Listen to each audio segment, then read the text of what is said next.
you were of color. Like, okay, Wow. why does it matter? Just because I know how to be polite and respectful. But I mean, don't get me wrong, I've had my fair shares of, altercations that have gone sideways, and then yes, I've had to turn that customer service voice off in order to get my point across. Then somebody want to listen once that voice starts to change. So that's not the only other one that I can see, and I know a lot of people can relate to as well.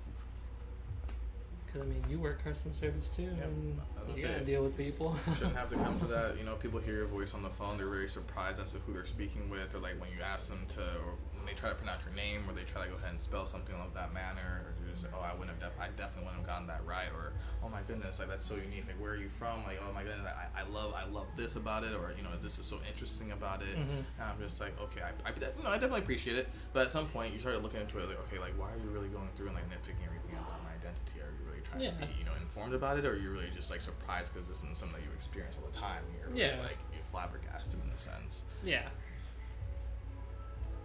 And I think another one, just a funny story. So y'all remember back in elementary school when you had the little like red sticks, green sticks, yellow sticks that like determine your behavior throughout the day. Do you remember those? Do you little guys card, your those? teacher would walk up there if you misbehaving. Yes. Just swipe it out. You're on a warning today. Oh man, so I remember this was first grade, second grade. Okay. I was good student all around, and I was green like majority of the year. And there was one day, this kid pissed me off. He wanted to start yapping off at the mouth, and he wanted to bring up race, and he wanted to call me a stupid black kid. I was like, all right, I know I'm young, but I know that shit don't fly right now.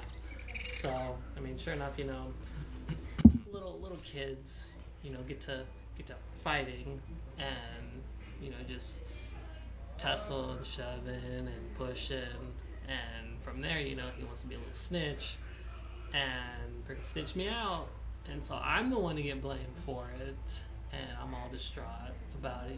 I'm getting in trouble, but then I get even more distraught at the fact that my green stick went straight from green to red, and that was the worst part I remember. But I just think looking back at the experience overall, it was just the fact that like I could be that young. Somebody could be that young and be taught that a certain race is bad. And I think that just opened my mind up to a lot of things as I grew older and grew wiser, that I don't want people to have that idea that I can teach my child this young that hating is bad, being disrespectful to people is bad, is good. Like, I don't know. If you haven't tuned in already to our last podcast, definitely check that out. There was a discussion that Darius has just recently alluded to in regards to kids learning more so being nurtured than them being born into racism, where we touched base on grooming your child for the future and what type of future you want them to be prepared for. Mm-hmm. In this scenario, it proves that Darius was saying that being in kindergarten, first grade, second grade, he was dealing with someone who wanted to be racist or disrespectful towards him personally. And I was alluding in the previous episode that sometimes, or you want to at least have your children ready for the world they're going to be in.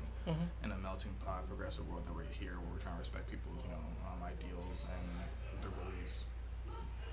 I was trying to also show an experience of mine coming back from Mill Avenue, hanging out with one of my close friends. Shout out Devin for being there with me that night, because that was pretty interesting and scary. Walking down to one of our homies' house, current roommate Sean, and driving past I think the ASU amphitheater or the theater or whatever on Mill, and a couple cars drive by, kids howling out the window, call us what was it, moon crickets or some jungle bunnies. and then just sped by. For a second, it was kind of difficult to process. We definitely heard it, just walking by in the street, just kind of hanging out, minding our business. And did that just happen? That happened at least January, December. I think Devin and I definitely went out to Mill before all this COVID stuff happened, taking him out for a couple nights, and we went out as we're coming back home. These two cars drove past us, and they were just shouting out this random slurs, and we're just like, okay, what's going on here? Like, for a second, we were kind of like confused. Definitely heard it, took a second, took us aback, and we're just like, okay, wow, like kind of shook it off, walked by, got back to the place, got back to Sean's place, and we're just like, did that really just happen? Like, that was really weird. Yeah. And because it was a one-off, we just shook it off, But to still have that story and just be like, damn, like that actually occurred. To think someone, and they could have been like 20, 21 as well. So like 20 years, of just nurture, of teaching your child, even within the first 3 to 5 years, just conditioning them and grooming them to have these beliefs, and then to at that time, it still isn't okay. But maybe it wasn't more so spoken against, when people were coming back up through now. That's definitely frowned upon. It's more so seen as like, okay, well, this is intolerable.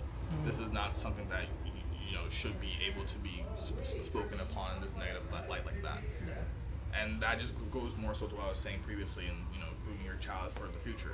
You have these so-called beliefs, but like, are you really going ahead and staying stubborn to that, or are you going to go ahead and make sure that your child or whoever your offspring is prepared for what they're going to experience? It's like you would teach a class about budgeting, about history and any sort of finances or any sort of necessary life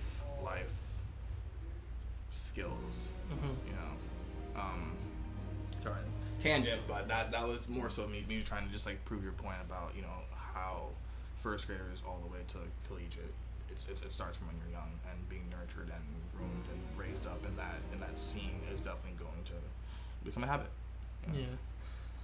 And like, that was an interesting analogy that I saw this week was, and forgive me if I butcher this, but somebody said that a good fruit tree doesn't bear bad fruit. That's because a bad fruit isn't rooted from good, but bad fruit is rooted from a bad root. So therefore, my take on that analogy is, good roots, obviously being parents, are rooted with good, but they're bearing bad fruit, meaning bad children. That means those bad children, like, it doesn't add up. Like, you can't have good parents and bad children. Like, there's not a lot that adds up. But I mean, having obviously bad roots, your parents, and then rooting and growing and producing bad fruits with the bad children. I mean, yeah, that makes more sense. So like, you can only teach bad. Bad doesn't just happen. You teach it. So I just think that's a lot of conflict that stems down that we see today. And I mean, that's probably, I don't really, and it's I know it's a tough word to use, but I don't really hate people. I have a strong disliking for people, and there is a strong disliking of people that I have, a group of people that I have, and that group of people is stupid people, because you can't argue with stupid. You can't. You can say all you want. You can give them statistical facts and evidence and proof, and they're still going to negate what you say. And so why am I going to waste my breath on somebody who doesn't want to be educated and to see the bigger picture? Like, no, it's annoying, and it's tedious on my part, and it's too much. Why should I have to reason with a neglectful person that doesn't want to see the truth, doesn't want to see the actual light and what is actually going on? They just want to see it their way. So I mean, that's fine. I'll pray for you, but I'm not going to waste my time on you. Although you want them as an ally, they're already stuck and ingrained in their ways, so deep that you can't even sway or, change their opinion or their mind. Yeah. I mean, at that point, what do you do with a person like that? What do you feel? I mean, all you can really do is just you can hope for the best, but I mean, all you can really do is pray that their wicked ways are gone sooner or later, and if they're not, then hopefully they don't do anything to harm any more people, and you know give people more of a negative context than what society already makes them out to be, and hope that they aren't just adding fuel to the fire, but Right. hoping that even though they aren't doing anything, then they're not making matters worse. Yeah. So 'Cause that bias can be extremely harmful. That could be the catalyst for something extremely worse. Oh, So. yeah. Definitely, but I just can't.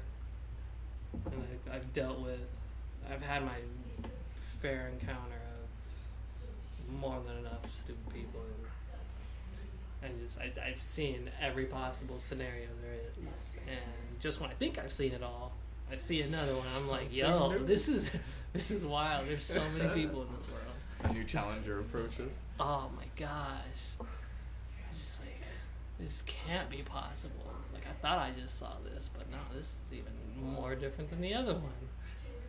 I mean, I definitely like to reach out, to our viewers. Please, if you've had experienced anything like, racial or any sort of tension between you and like friends, family, coworkers, or just random people, in society, that you want to go ahead and like voice to us as well to make us feel like you've been heard. Like, please reach out to us. Like, let us know. We're obviously trying to build a community, trying to go ahead and show support for one another, like building and just bringing attention and light to any sort of like hot topics that are occurring, and then just forming discussion. Yeah. It's supposed to be a nice, serene, like respectful place. No bias. Everyone